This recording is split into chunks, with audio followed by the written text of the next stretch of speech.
USA owes $34 trillion of debt. The government is paying back its debt with currency that it issues itself. They can just generate money how much they like, and they bully other countries. They bully other countries. Mentioning that with the BRICS, I mean, the petrodollar has been so important historically with the U.S. with too many people around the world and institutions that aren't run out of Washington, right? So I think it is But the tide yet is to be changing. seen how this will play out. What did you say? The Islamic Republic of Iran, the Kingdom of Saudi Arabia,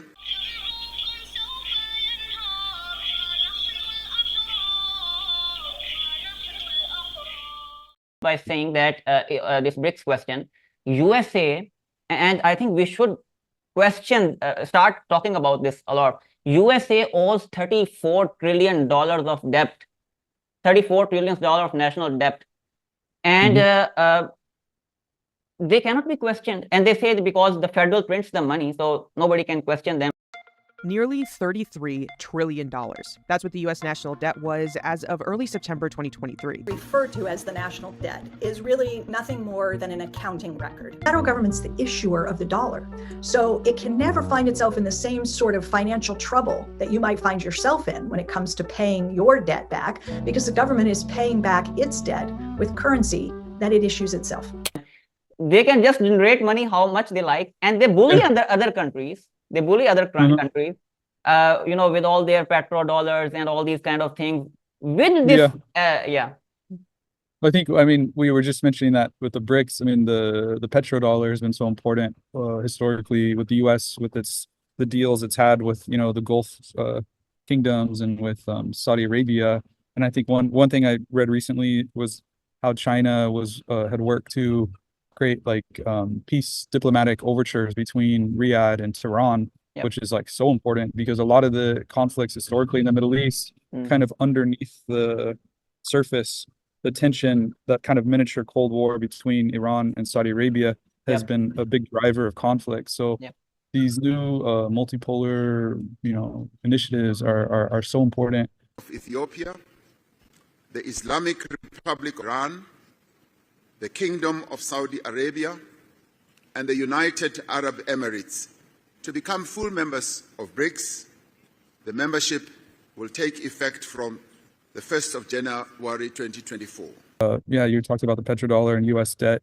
The U.S. is also, it's such a, it's not really a country like other countries around the world. It's an empire, right? It has hundreds of bases all around the world.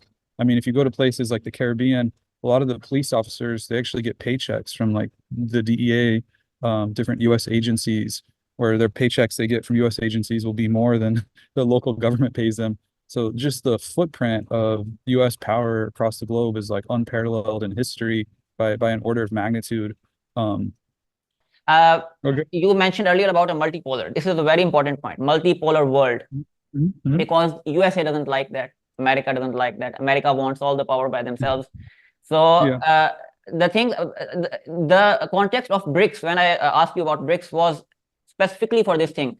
Imagine that there are 5 or 6 countries, and they say that they don't want to deal with the dollar because BRICS is coming up with this idea. They are gathering all the developing nations with them. China and Russia vowed to create a new multipolar world order, accusing the West of undermining global stability as both countries push back against the United States hegemony. Following its major diplomatic breakthrough between Iran and Saudi Arabia, could Beijing be cast in a new role as global mediator and power broker? And they are saying, okay, we don't need all the kind of trading from the American part of the world or from Africa. Asia can have their own trading partners and we can have our own economy.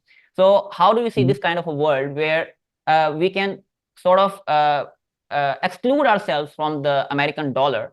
And because Pakistan recently, bought oil from Russia, and they paid in Chinese yuan, not even in Russian money, in Chinese yuan, right? So how do we see that unfolding? I think it has yet to be seen how it will all play out and develop. But I think it's kind of I don't think it can be stopped, these developments, because there's just too many people around the world and institutions that aren't run out of Washington, right? So I think it is. but the Yet tide to is be changing. seen. This will play out. What did you say? The tide is changing because United Nations, I think you rightly said Gaza and Yemenis have done a terrific job. Even United Nations, their whole mindset has changed. We have first time witnessed it, right? Well, the This- United Nations also has its own sanction regimes that have been really damaging to a lot of countries too.